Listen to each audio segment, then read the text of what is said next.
Hi, മനോരഥങ്ങൾ സീരീസിൽ മഹേഷ് നാരായണൻ സംവിധാനം ചെയ്ത് ഫഹദ് ഫാസിൽ ലീഡ് റോളിൽ അഭിനയിച്ച എപ്പിസോഡാണ് ഷെർലക്ക്.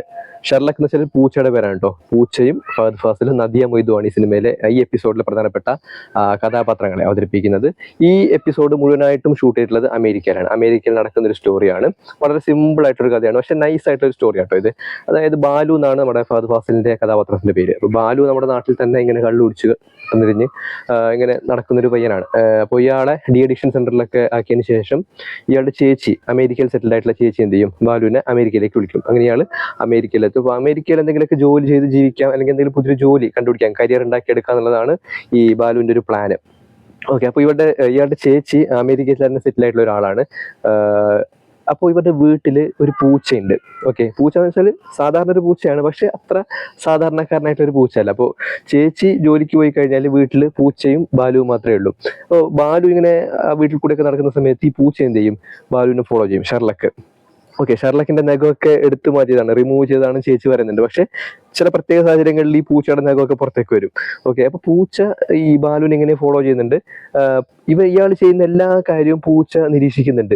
എന്നിട്ട് ഇതൊക്കെ പിന്നീട് ബാലുവിന്റെ ചേച്ചി വരുന്ന സമയത്ത് പൂച്ച പോയിട്ട് ഈ ചേച്ചിയോട് ഇത് പറയുന്നുണ്ടോ എന്നൊക്കെ ചില സംശയങ്ങളൊക്കെ ബാലുവിന് വരും. അപ്പൊ ബാലുവിന് കുറച്ച് ദിവസങ്ങൾ കഴിയുന്ന സമയത്ത് ഇയാളുടെ ചില സംശയങ്ങളൊക്കെ തോന്നി തുടങ്ങും. എന്ന് മാത്രമല്ല, ഈ പൂച്ചയുടെ പ്രസൻസ് തന്നെ ഇയാൾക്ക് ഭയങ്കര ഡിസ്റ്റർബൻസ് ഉണ്ടാക്കും.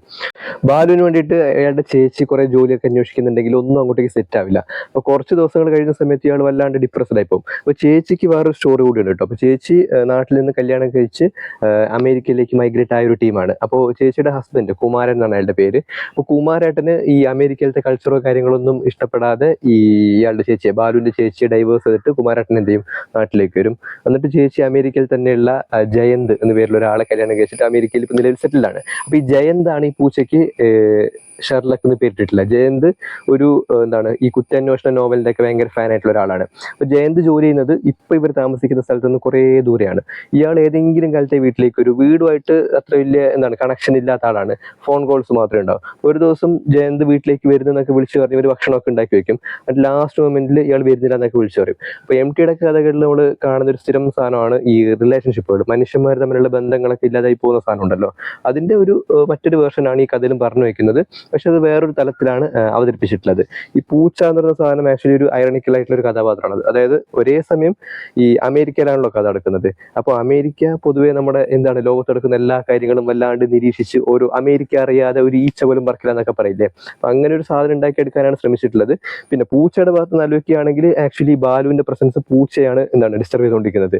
പൂച്ച അറിയാലോ, വീട്ടിലുണ്ടെങ്കിൽ അത് എല്ലാ സ്ഥലത്തും ഓടി കറങ്ങി നടന്നുകൊണ്ടിരിക്കും. പക്ഷെ ബാലുവിന്റെ പ്രസൻസ് പൂച്ചയ്ക്കും ഒരു ബുദ്ധിമുട്ടായി തോന്നുന്നുണ്ട്. അങ്ങനെ പൂച്ചയുടെ ഭാഗത്ത് നിന്ന് വേണമെങ്കിൽ നമുക്ക് അങ്ങനെയും പറയാം. അപ്പോൾ വളരെ രസകരമായിട്ടുള്ള മൾട്ടി ഡയമെൻഷണൽ ആയിട്ടുള്ള ഒരു സ്റ്റോറിയാണിത്. റിലേഷൻഷിപ്പിനെ കുറിച്ചിട്ടും അതുപോലെ തന്നെ പൊളിറ്റിക്കൽ ആയിട്ടുള്ള ഒരു ലെയർ അതിൽ കൂടി വരുന്നുണ്ട്.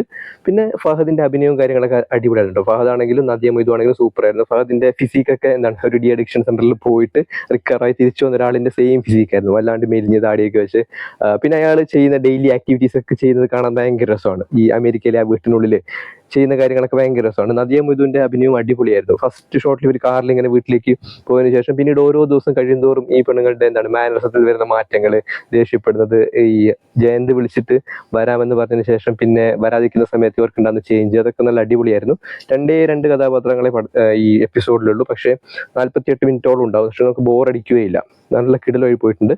അതിന്റെ കൂടെ നമ്മുടെ പൂച്ചയും നല്ല അടിപൊളിയായി തന്നെ അഭിനയിച്ചിട്ടുണ്ട്. സോ കണ്ടു നോക്കുക, ഷെർലക്ക് ഫ്രം മനോരഥങ്ങൾ.